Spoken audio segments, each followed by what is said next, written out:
제14장.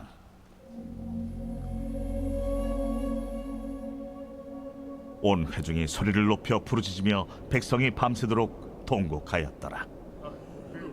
이스라엘 자손이 다 모세와 아론을 원망하며 온 회중이 그들에게 이르되, 우리가 애굽 땅에서 죽었거나 이 광야에서 죽었으면 좋았을 것을 어찌하여 여호와가 우리를 그 땅으로 인도하여 칼에 쓰러지게 하려 하는가? 우리 처자가 사로잡히리니 애굽으로 돌아가는 것이 낫지 아니하랴. 우리가 한 지휘관을 세우고 애굽으로 돌아가자. 하매 모세와 아론이 이스라엘 자손의 온 회중 앞에서 엎드린지라. 그 땅을 정탐한 자 중 눈의 아들 여호수아와 여분의 아들 갈렙이 자기들의 옷을 찢고 이스라엘 자손의 온 회중에게 말하여 이르되, 우리가 두루다니며 정탐한 땅은 심히 아름다운 땅이라. 여호와께서 우리를 기뻐하시면 우리를 그 땅으로 인도하여 들이시고 그 땅을 우리에게 주시리라. 이는 과연 젖과 꿀이 흐르는 땅이니라. 다만 여호와를 거역하지는 말라. 또 그 땅 백성을 두려워하지 말라. 그들은 우리의 먹이라. 그들의 보호자는 그들에게서 떠났고 여호와는 우리와 함께 하시느니라. 그들을 두려워하지 말라. 하나 온 회중이 그들을 돌로 치려 하는데 그때에 여호와의 영광이 회막에서 이스라엘 모든 자손에게 나타나시니라. 아멘. 아멘. 네, 한 번 더 인사하겠습니다. 여러분, 시험 기간이라 힘들죠? 우리 좌우에 이렇게 인사하겠습니다. 시험 기간 화이팅! 한 번 더 인사합시다. 시험 잘 쳐. 네, 힘내서 시험 좋은 성적으로 또 그리 아니하실지라도 감사하고 또 잘 증진하는 여러분의 인생이 되기를 주님의 이름으로 축복합니다. 아멘이죠? 아멘 한 자들 성적 잘 받을지어다. 이게 또 한다 또. 네. 여러분, 목사님 질문으로 시작해 봅시다. 여러분, 언제 불안함을 느껴본 적 있습니까? 나 좀 무섭다, 조금 두렵다, 불안하다라고 느껴본 적 있습니까? 한번 생각해 보세요. 내가 두렵다, 불안함을 느낀 적이 언제 있습니까? 은유라, 언제 불안해? 시험 전에. 시험 전에 불안하죠. 그렇죠. 우리 학생들이 대부분 공감할 건데 시험 전에 공감합니다. 공감 아니고 불안합니다. 그렇군요. 수연아, 언제 불안해? 주일 전날 밤에 불안해? 해야 될 게 많아서? 일찍 일어나야 돼서? 그렇죠. 좋아야 되나? 그렇군요. 한 명만 더 물어봅시다. 하연이, 언제 불안해요? 목사님 질문해가지고 불안한 것 같은데 지금. 언제 불안해요? 지각할 것 같을 때. 그렇죠, 맞습니다. 네, 시험 기간, 그리고 내일 해야 될 것들 많고 또 아침에 일찍 일어나야 될 때, 그리고 지각할 것 같을 때, 약속을 잃어버릴 것 같을 때, 여러 가지 이유와 상황들로 인해서 아마 여러분 한 번쯤은 다 불안함을 느껴본 적이 있을 것 같습니다. 그리고 여러분들만의 방법으로 이 불안함을 극복하고 해소하려고 노력했던 적이 아마 있을 줄 압니다. 여러분, 목사님은 불안한 적이 있을까요? 언제 불안할까요, 목사님은? 주일인데 예배 준비를 안 했을 때. 목사님이 간혹 가다가 그런 꿈은 꾸긴 해요. 꿈꾸다가 설교하는데 이 원고가 다 날아간 거야. 끔찍하지 않아요? 네.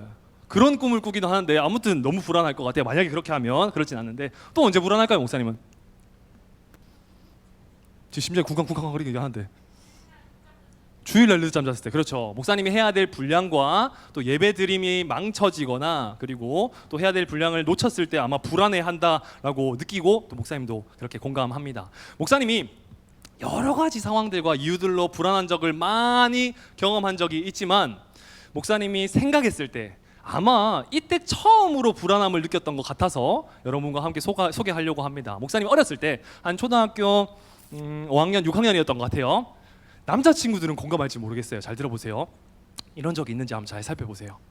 그날은 부모님이 평소와 다르게 약속이 있으셔서 집을 나가서 계셨어요. 그러니까 저 혼자 있는 거죠. 학원을 갔다 와서 밤늦게 문을 탁 열었는데 부모님이 없는 거야. 깜깜하고 적막하고 암흑처럼 불이 다 꺼져 있는 거죠. 엄마가 불이라도 하나 켜주고 갔으면 좋았을까요? 아닌가? 그게 더 무서웠을까? 불을 다 꺼진 상태에서 적막한 고요한 그 상황 가운데 두려움이 그리고 불안함이 딱 목사님을 엄습해 옵니다. 여러분이면 어떻게 해결하겠습니까? 목사님은 그 어린 나이에 어떤 생각이 들었냐면 목사님 집에 야구 방망이가 있었거든요. 야구 방망이가 있었어요. 빨리 야구 방망이를 들어서 등 뒤에 숨깁니다. 숨기고 이렇게 이야기하죠. 다 안다. 나와라. 다 안다. 나와라. 잘 숨었겠지만 넌 날 피해갈 수 없다. 나와라. 이렇게 했습니다. 그리고 집 침대 안에 있는 모든 것들을 다 둘러보고 또 장롱 문도 다 열어보고 마지막 하나 남아있는 이 베란다 장롱을 이 몽댕이가 아니고 야구 방망이를 몽둥이 삼아서 툭툭 치면서 자 이제 나와라 이러면서 두려움을 이렇게 극복했던, 속으로는 얼마나 두려웠는지 몰라요. 근데 이거를 뭐 센 척하면서 극복하려고 노력했던 경험이 있습니다. 아마 여러분들도 목사님이 귀엽고 또 재밌게 이야기했지만 여러분들만의 두려움과 불안함 그리고 심각하고 한 부분 그리고 가벼운 부분 여러 부분들 안에서 그 두려움과 불안함을 이겨내려고 노력을 참 많이 했을 줄 알아요. 불안함과 두려움은 잘 해결해 나가는 것이, 잘 극복해 나가는 것이 참 중요합니다. 여러분 이 영화 봤습니까? 들어보세요. PPT 좀 들으세요. 이거 벌써 나오면 안 되고 이렇게. 여러분 인사이드 아웃 보셨습니까? 벌써 9년 전에 인사이드 아웃이라고 하는 영화가 1편이 개봉됐다고 합니다. 모르시는 분 손 들어보세요. 이 영화 부끄럽지 않습니다. 그래요? 손 내려주시고. 어떤 내용이냐면 잘 들어보세요. 이렇게 의인화되어 있는 것들이 사실은 감정이라고 해요. 감정.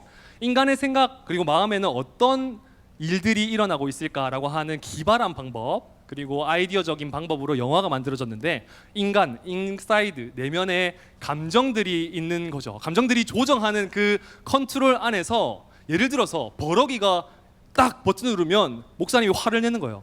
예배 안 드릴래? 누가 지금 버럭이가 누르는 거예요? 이런 식으로 이런 이제 창의적인 내용을 담아서 이렇게 영화가 나오곤 했습니다. 사실 이 당시 이 극 중에 라일리라고 하는 소녀는 11살이에요. 아주 어린 나이기 때문에 5가지 감정밖에 없었어요. 버럭이, 까칠이, 기쁨이, 소심이, 슬픔이. 그런데 지난주에 인사이드 아웃 2가 개봉됐습니다. 한 주 만에 무려 누적 관객 수가 260만 명이 된대요. 이 260만 명 안에 우리 2번 본 친구들도 개수가 돼 있는 거예요. 2번 보고 막 눈물 흘리고 재밌었다 하는 친구들도 엄청 굉장히 많았던 것 같은데 여러분 포스터를 보면 알 수 있겠지만 이런 사건이 일어나요. 감정이 5가지에서 4가지가 더 추가가 됩니다. 극 중에 11살이었던 나일리라고 하는 소녀가 13살이 되면서 여러분과 같은 청소년기가 되면서 이 4가지의 감정이 새롭게 자신을 찾아오는 거예요. 곧 불안과 당황과 따분과 부럽. 더 이상은 스포는 하지 않겠지만 예고편에만 나와 있는 내용으로 여러분에게 질문하겠습니다. 이 4가지의 감정 가운데 핵심으로 나와 있는 감정, 핵심으로 다뤄지는 감정이 누굴까요? 불안이라고 대답한 친구들 아마 본 것 같아요. 여러분 괜찮아요. 여기까지는 예고편에 다 나온 거야. 목사님 스포한 거 아니니까 걱정하지 마시고 보러 가도 좋습니다. 시험 기간 끝나고. 여러분 불안이라고 하는 감정이 주로 다루게 됩니다. 불안은요 어쩌면 긍정적인 요소도 가지고 있어요. 어느 상황이든지 최악의 상황으로 생각하는 그 두려움과 불안함 때문에 앞일을 예방하거나 그리고 대비하기도 합니다. 그러나 불안함은 부정적인 요소도 가지고 있습니다. 불안함이 가중되고 소용돌이 치다 보면, 선을 넘다 보면 공황장애, 강박증, 그리고 문제와 어려움, 그리고 해결할 수 없는 만큼의 엄청 무거운 문제들을 경험할 수 있게 되는 거죠. 그러므로 불안함이 찾아온다면 그 불안을 잘 해결해 나가는 것이 참 중요하다라는 것이 이 영화의 주제이고 또 우리 인생의 모든 내용들의 핵심 주제인 것 같습니다. 여러분, 불안이라고 하는 한자를 보면 알 수 있듯이 안이불의 편안한 안입니다. 즉 편하지 않다라고 하는 상태를 의미해요. 마음이 불편한 거예요. 편하지 않고 불편한, 답답하고 어려운 상태, 그 상태가 바로 불안이라고 합니다. 우리 노란 글씨로 적혀져 있는 거 한번 읽어볼까요? 시작. 안도감이나 확신이 사라진 상태이죠. 성경적인 표현을 빌리자면 평안함이 사라진 상태가 바로 불안이다라는 겁니다. 놀랍게도 오늘 본문, 우리가 읽은 하나님의 말씀, 이 본문은 누구보다도 불안이 극에 치달아서 그 불안 가운데 어려움과 힘듦을 고통으로서 가지고 있는, 경험하고 있는 이스라엘 백성들의 모습을 발견하게 됩니다. 이 말씀을 통하여서 불안을 어떻게 하면 극복해낼 수 있는지, 불안 가운데 어떻게 우리가 승리할 수 있는지를 알아가고 진짜로 진정으로 승리할 수 있는 은혜가 저와 여러분들에게 있기를 예수님의 이름으로 축복합니다. 아멘. 여러분, 내용을 한번 봅시다. 배경을 한번 설명해 드리자면, 이스라엘 백성이 하나님께서 약속하신 땅 어디죠? 가나안이라고 하는 땅이 있어요. 젖과 꿀이 흐르는 땅 가나안으로 가라 라고 말씀하신 그 말씀을 힘입어서 순종하여서 이스라엘 백성들이 먼 여정길을 가게 되었는데, 이제 가나안, 하나님께서 약속하신 그 가나안 땅을 목도하고 있어요. 눈앞에 두고 있는 그곳 가운데 특별히 가데스 바네아라고 하는 지역에서 일어났던 일이 바로 오늘 본문의 내용입니다. 모세는요, 이 당시에 이스라엘 백성들 중에 12지파가 있었거든요. 퀴즈 내볼게요. 12지파 중에 한 명씩 뽑으면 몇 명이죠? 한 명 누구야? 12명! 대단합니다. 12명 맞아요. 12지파들 가운데 엘리트만 엄선하여서 진짜 유능하고 꼭 믿을 만한 사람 한 사람씩 대표하여서 뽑아서 12명을 정탐꾼으로 보내게 됩니다. 정탐이라고 하는 것은 소위 말해서 스파이예요, 스파이. 그 땅에 가나안 거민들이 살아가고 있었기 때문에 그 땅이 어떤 땅인지, 상황은 어떠한지 과실을 하나 들고 오면서 그 상황들 가운데, 그 일정들 가운데 어떤 일이 진행되어야 하는지를 잘 보고 와라, 정탐하고 와라 라고 했습니다. 곧 40일이 지나서 이 12명의 정탐꾼들이 포도 송이를 가지고 이 이스라엘 백성들 앞에 나오게 됩니다. 포도 송이를 가져왔던 곳, 참고로 이야기하자면 에스골 골짜기라고 하는데, 에스골이라고 하는 단어도 사실은 포도 송이라고 하는 의미가 담겨져 있다고 합니다. 아무튼 이 12정탐꾼이 이 40일 동안 가나안 땅을 잘 살펴보고 보고하는 거예요. 우리가 다녀왔습니다. 보고 드리겠습니다 라고 이 상황에 대해서 이야기하고 있는 내용입니다. 그런데 문제가 생겨납니다. 그게 뭐냐? 그 땅은 아주 비옥하고 아주 아름다운 땅임에도 불구하고 그 땅의 거민들은 아주 강합니다. 그리고 성읍들도 굉장히 견고하고 크기 때문에 우리는 참 두려움을 경험하게 되었습니다. 뿐만 아니라 아낙 자손들이 살고 있습니다. 아낙 자손이라고 하는 것은 성경적으로 역사적으로 알아볼 때 거인족과 같은 사람들이에요. 얼마나 피지컬적으로 무서웠을까? 여러분, 김성현 목사님 이길 수 있습니까? 없죠? 특별히 중학교 1학년 친구들 못 이긴다. 절대 못 이긴다. 여러분, 만약에 더 내려간다 생각해 보세요. 더 어린 아이가 김성현 목사님 같이 진짜 풍채가 좋고 힘도 좋은 사람을 이길 수 있을까요? 없죠. 마찬가지로 아낙 자손들처럼 굉장히 힘이 있고 두려운 존재를 눈앞에 보고 나서 불안감이 그들을 찾아오게 됩니다. 그러면서 이렇게 이야기하죠. 그들을 보니까 우리가 마치 하찮은 아주 작은 메뚜기처럼 보여졌습니다 라고 보고하게 됩니다. 그런데 문제는 계속해서 이렇게 일어나게 되죠. 불안이 찾아오고 그 불안을 제대로 해소하지 않는다면 큰 문제로 소용돌이치게 되는데, 우리 1절 말씀 다 같이 1절과 2절 말씀 다 같이 읽겠습니다. 시작.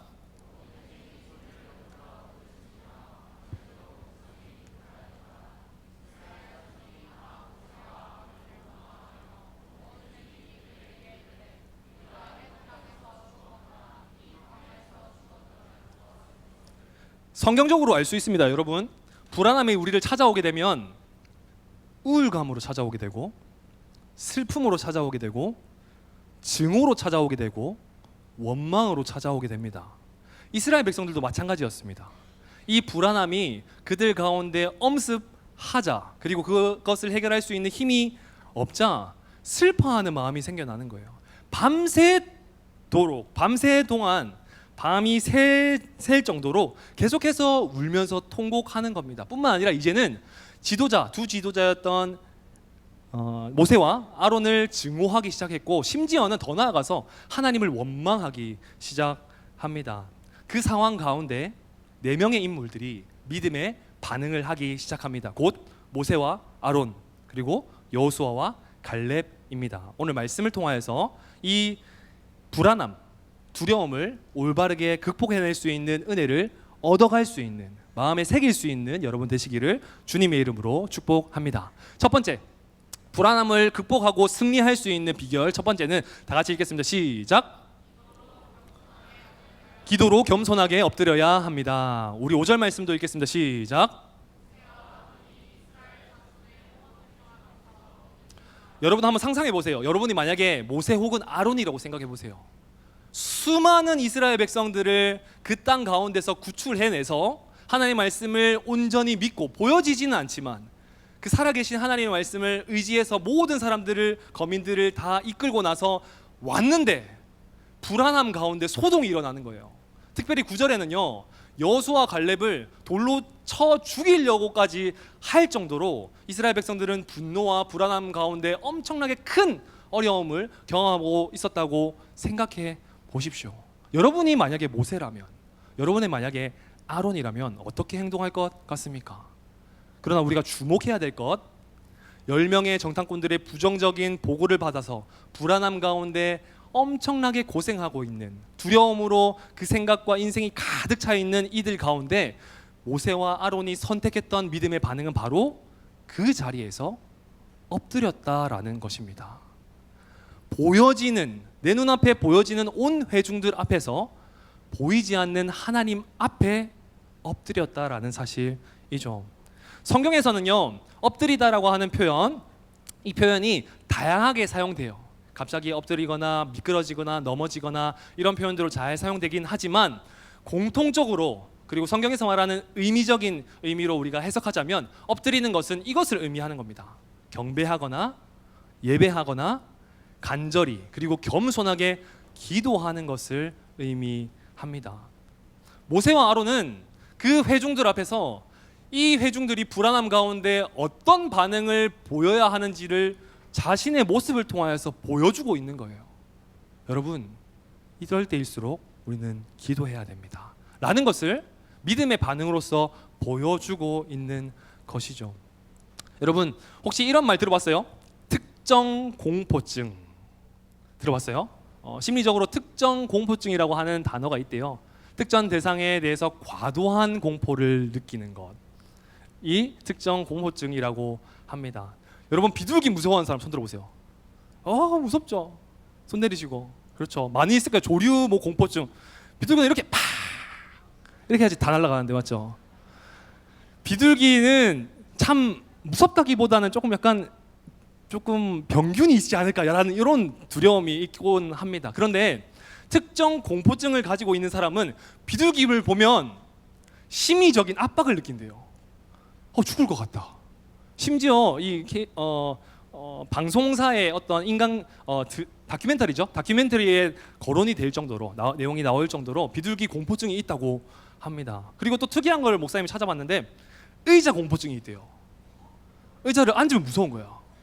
생명의 위협을 느낄 정도로 엄청 무섭대요. 여러분 한번 찾아보세요. 그런 게 많아요. 그리고 제일 목사님이 진짜 의아해했던 게 뭐냐면 박수 공포증이 있대요. 여러분 박수 한번 쳐보세요. 무서워! 이렇게 하는 거예요. 무서운 거예요.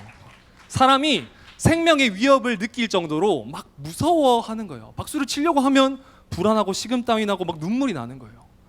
여러분, 어떻게 보면 물론 심리적인 병과 불안, 장애의 요소이긴 하지만 우리가 크게 봤을 때 두려워해야 할 대상입니까? 아닙니까? 절대 아니죠.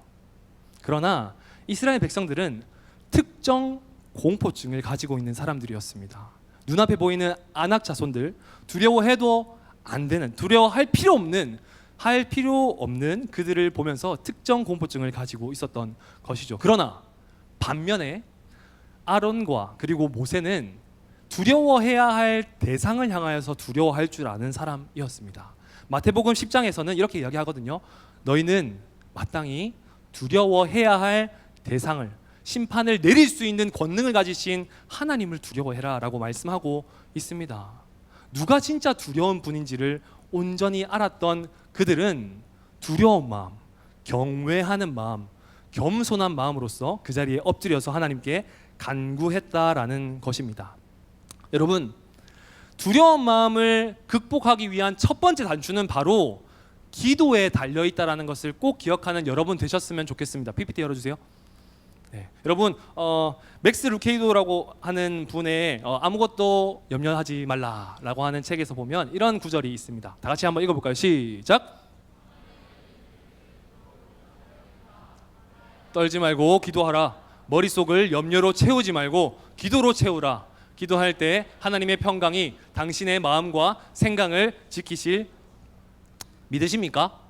여러분, 진짜로 두려운 마음과 불안한 마음이 찾아올 때에 하나님께 간절한 마음으로 그 자리에 엎드리는 심령을 가지고 겸손하게 기도해 보세요. 말로만 말고 진짜 해보세요. 그러면 권능의 하나님, 위로의 하나님께서 고난 가운데도 승리케 하여 주실 하나님께서 그 불안함을 기쁨과 평안함으로 바꾸어 주실 줄 믿습니다. 아멘입니까? 여러분, 그러나 맹목적으로 생각하지 마세요. 그냥 기도하면 되는구나. 불안한 마음이 찾아올 때만 기도하면 되는구나. 내가 지금 아픈데 병원 안 가고 기도하면 낫는구나. 지금 시험 기간인데 공부 안 하고 기도만 하면 좋은 성적 받구나. 사랑하는 여러분, 기도는요, 하나님의 뜻에 부합해야만 하는 거예요. 내 잠깐의 어떤 감정의 평안함을 위해서 기도하는 것이 아니라 하나님께서 원하시는 그 방법 안에서 기도할 수 있어야 한다라는 거죠. 진짜 불안함과 두려움과 무서움이 여러분 가운데 찾아오게 되면 여러분 진짜로 그 자리에 엎드릴 수 없다면 마음의 무릎을 꿇어서 하나님께 겸손하게 기도하는 여러분 되셨으면 좋겠습니다. 그럴 때에 기도에 응답하여 주시고 불안함을 평안함으로 바꿔주시는 은혜가 저와 여러분에게 있기를 주님의 이름으로 축복합니다. 아멘. 두 번째, 다 같이 읽겠습니다. 우리가 두려움과 불안함을 이겨낼 수 있는 두 번째 방법, 시작. 붙잡아야 합니다. 우리 7절과 8절 말씀도 한 번 더 읽겠습니다. 시작.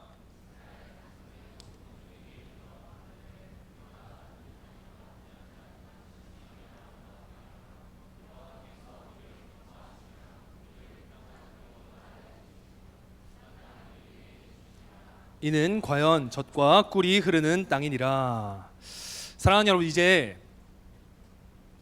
모세와 아론이 아니라 여호수아와 갈렙이라고 하는 이 12정탐꾼 중에 단 2명의 고백을 집중하시기를 바랍니다. 이들은 이렇게 이야기하는 거예요. 그 땅은 물론 거민들 가운데 강한 힘을 가졌고 견고한 성읍을 가졌으며 우리는 그들 앞에서 메뚜기와 같이 하찮은 존재일지 모르나, 그러나 여러분 보십시오. 저 땅은 비옥하고 아주 젖과 꿀이 흐르는 땅입니다. 이 말은요, 여러분 잘 주목하세요. 이 말은 누가 하신 말이냐면 하나님께서 하신 말이에요. 즉 이들은 눈에 보이는 상황에 집중한 것이 아니라 신실하신 하나님의 약속과 보이지 않는 하나님에 집중한 거예요. 그리고 하나님의 은혜를 기대한 것입니다. 특별히 여호수아와 갈렙은요, 이스라엘 백성들이 그 땅 가운데 어떻게 오게 되었는지, 그 과정 가운데 하나님의 은혜가 얼마나 충만한지를 분명히 알던 사람이었습니다. 그리고 여전히 분명히 살아계시고 또한 여전히 우리와 함께하여 주셔서 그 땅에 들어가게 하실 뿐만 아니라 여전히 그리고 분명히 함께하여 주신다라는 것을 믿고 그 은혜를 기대하던 사람이었습니다. 여러분 놀랍게도 여호수아와 갈렙은요 이 말을 하기 전에 은혜를 기억하면서 붙잡기 전에 먼저 했던 행동이 있습니다. 그것은 바로 자신의 옷을 찢는 행동이었습니다. 왜 찢었을까요? 왕자가 있어서? 더워서 불안해서. 그렇죠. 성경에서 옷을 찢는 행위가 어떤 의미냐면 이런 의미를 담고 있어요.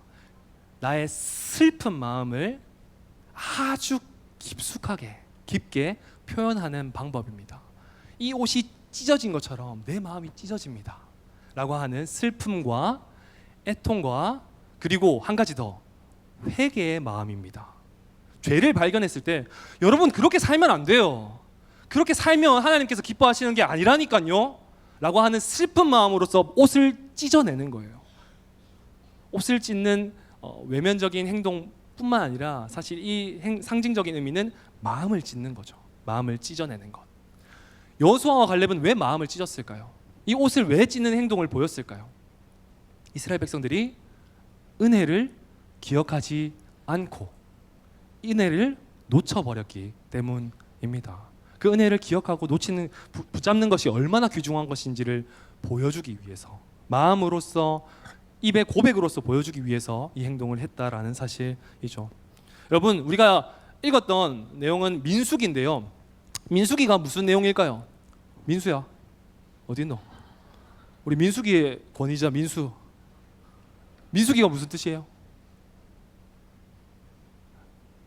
민수기는요 민수의 이야기가 아니고요 백성민 샘수 기록할 기입니다. 그러니까 백성들의 인구들을 조사하는 내용을 바탕으로 하여서 백성들의 숫자를 센 기록이 바로 민수기다라고 우리가 알 수 있습니다. 영어로는 그래서 희한하게도 numbers라고 사용돼요. 인구 조사를 의미하는 numbers. 그런데 우리가 한 번 더 주목해 봅시다. 히브리어로는 민수기를 다르게 표현해요. 그 당시에 히브리어 민수기를 다르게 표현하고 있는데 한번 읽어보세요. 뭐라 하나? 자, 베미드바르라고 하는데 이 의미는 바로 이겁니다. 이거 기억해 주시면 좋을 것 같아요. 민수기는 광야에서라고 하는 의미를 담고 있습니다. 그래서 한눈에 보는 성경 하는 친구들 알죠? 창세기, 출애굽기, 레위기. 민수기 뭐예요? 민수기 뭐죠? 핵심 뭐가? 방황이잖아요. 방황. 이스라엘 백성이 광야에서 방황하였던 내용들이 담겨져 있는 것이 민수기예요. 여러분 광야는요 눈에 보이지 않는 미래 때문에 불안함이 찾아올 수밖에 없습니다. 불안함과 두려움이 찾아올 수밖에 없는 공간입니다. 그리고 그 광야는 어떻게 하면 이겨낼 수 있고 걸어갈 수 있냐라고 하는 키워드가 있냐면 그것은 하나님의 은혜만 붙잡으면 가능한 것입니다.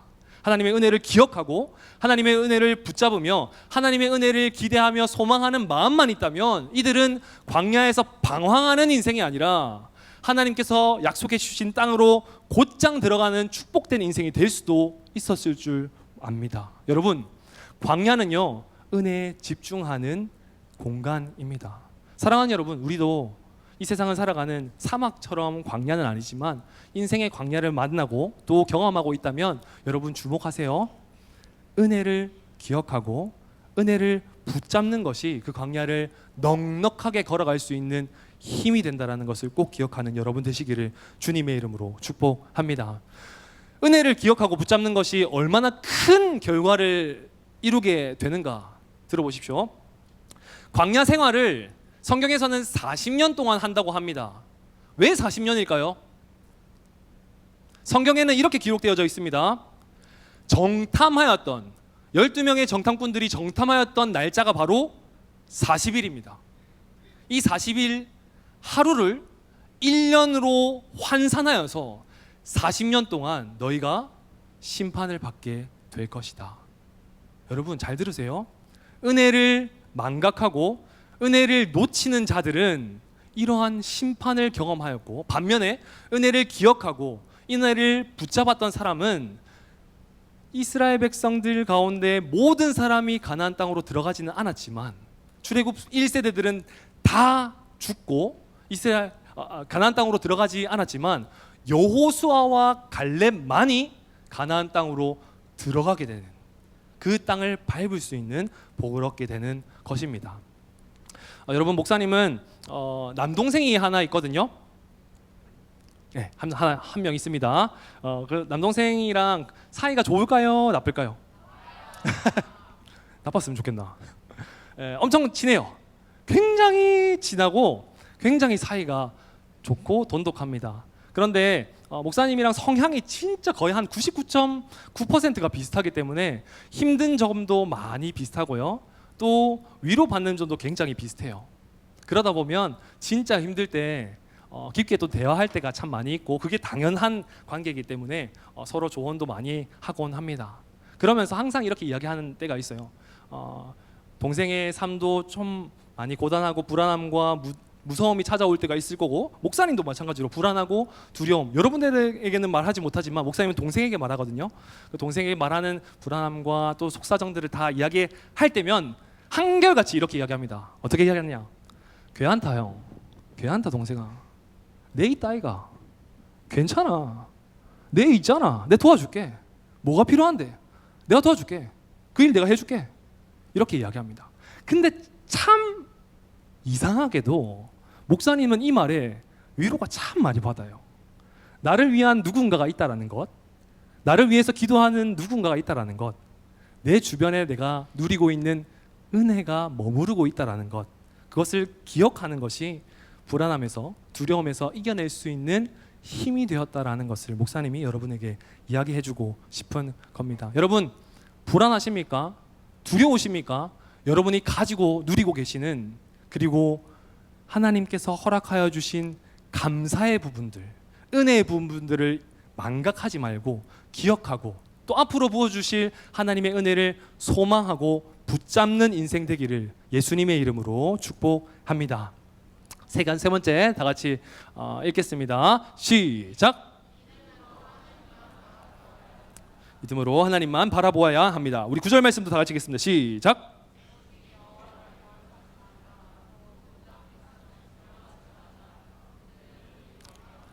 그들의 보호자는 그들에게서 떠났고 여호와는 우리와 함께 하시느니라.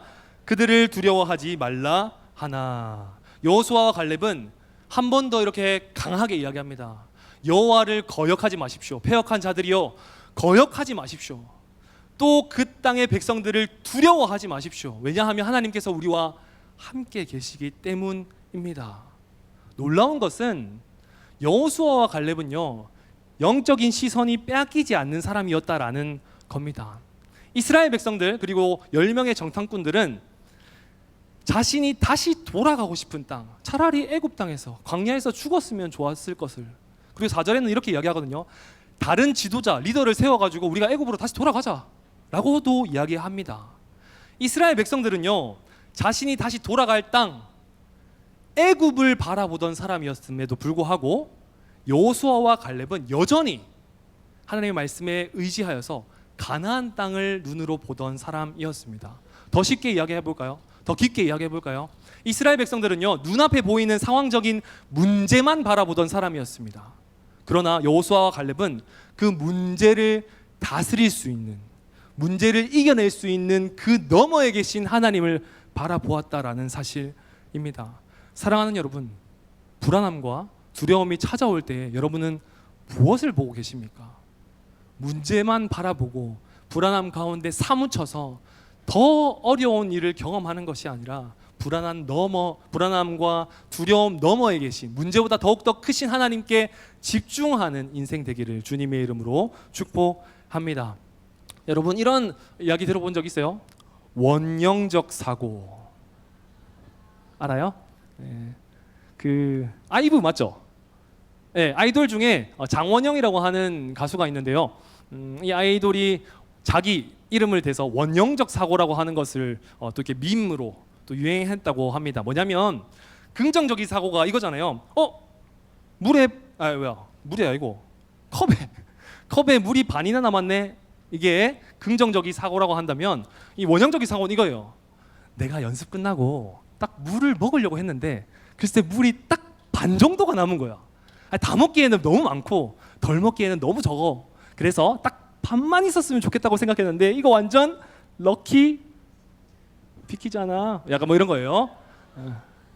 여러분, 초긍정적인 사고로 그 상황을 잘 해석해내는 모습을 본 것 같습니다. 또 이런 것도 본 적 있는지 모르겠어요. 여러분 좋아하는, 그리고 목사님도 좋아하는 축구 선수 손흥민, 흥민적 사고가 있습니다. 뭐냐? 야, 잔디가 만약에 안 좋잖아? 좋다고 생각하면 돼. 좋다고 생각하면 돼. 실제로 있어요. 이런 말을 한 적이 있습니다. 흥민적 사고. 여러분, 일반적으로 우리가 살아가면서도 사고 가운데, 사고의 변화와 해석점 가운데 결과가 다르게 된다면, 우리가 도전을 받고 결단을 받는다고 한다면 그리스도인인 우리들은 믿음적인 사고를 해야 되지 않겠습니까? 불안함이 찾아오잖아. 아, 나 기도 안 해가지고 참 고민이 많이 됐는데, 기도로 성장하고 싶은 딱 유일한 절호의 기회가 필요했는데 너무 잘 됐다. 딱 나한테 필요한 기회잖아. 완전 럭키 하람이잖아. 약간 이런 느낌으로 하람적 사고, 여러분적 사고. 불안이 오잖아. 안 불안하다고 느끼면 돼. 흥민적 사고. 여러분, 이러한 사고적인 해석을 잘 해내는 것이 중요한 거죠. 무엇을 바라보느냐에 따라서 그 결과는 다르기 때문입니다. 그러므로 우리가 이렇게 한번 고백했으면 좋겠습니다. 다 같이 읽겠습니다. 시작. 믿으십니까? 똑같은 상황과 똑같은 사건들을 목도했던, 발견하였던 그들 가운데 인생의 결과가 다르게 됩니다. 누군가는 멸망당하게 되고요, 누군가는 복을 받게 됩니다. 누군가는 바르게 하나님을 붙잡게 되고요, 누군가는 그들의 의를 자랑하다 보니 멸망하게 됩니다. 여러분, 인생은 해석입니다. 우리의 인생 가운데 잘 해석해낼 수 있는 시각, 영적인 분별력이 저와 여러분들에게 있기를 주님의 이름으로 축복합니다. 여러분, 이거는 어떻게 읽을까요? 이거 본 적 있어요? 어떻게 읽습니까?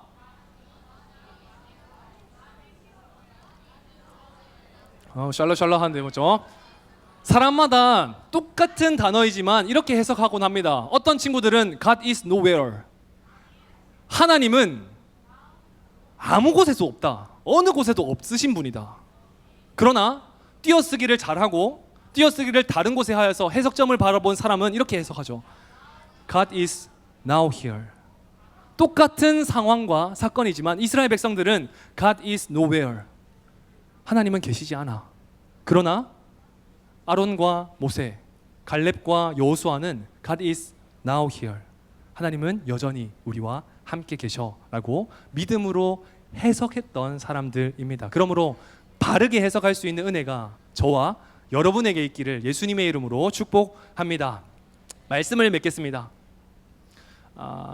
여러분, 말씀을 보다 보면 우리가 목사님이 강조하고 또 불안함 가운데 이겨낼 수 있는 세 가지 키워드를 이야기했습니다. 곧 기도와 은혜와 믿음입니다. 여러분, 두려우십니까? 불안하십니까? 시험 기간이라서 참 많이 두렵고 무섭기도 하고 불안하죠. 그 외에 관계적으로 불안함과 두려움이 있을 수도 있고요. 입시와 진로적으로 불안함과 두려움이 있을 수도 있고요. 알지 못하고 말하지 못하는 여러분들만의 엄청나게 고민점과 불안함이 생겨날 수 있습니다. 그러나 사랑하는 여러분, 믿음으로 권면합니다. 기도로 그 불안함을 이겨내십시오. 은혜로 그 불안함을 이겨내십시오. 믿음으로 그 불안함을 이겨내십시오. 아무리 그 불안함이 크더라고 하더라도 하나님보다 크지 않는다라는 것을 꼭 기억하여서 기도, 내 입술로서 기도하고 은혜, 내 생각으로서 은혜를 기억하고 붙잡으며 믿음, 내 영적인 시각으로서 눈으로서 하나님께 집중하고 하나님을 바라보게 될 때에 두려움과 불안함은 승리하게 될 줄 믿습니다. 여러분의 불안함과 두려움의 문제들 하나님께서 전복시켜 주셔서 이 모든 것들을 해결해 줄 수 있는 은혜가 있기를 주님의 이름으로 축복합니다. 한 가지만 더 이야기하겠습니다. 오늘 설교 말씀이 제목이 인사이드 아웃이었어요. 인사이드, 내면에 있는 것이 아웃, 외면으로 잘 표현해내는 것이 참 중요합니다. 불안함이 찾아올 때는 믿음으로 인사이드에서 아웃으로 표출해 내야만 하는 것입니다. 그렇게 될 때에 인사이드 아웃은 뒤집다라고 하는 의미도 담고 있거든요. 그렇게 될 때에 그 불안함을 하나님께서 인사이드 아웃 뒤집어 주실 줄 믿습니다. 그러한 은혜가 저와 여러분에게 있기를 예수님의 이름으로 축복합니다. 아멘. 우리 찬양하고 기도하도록 하겠습니다.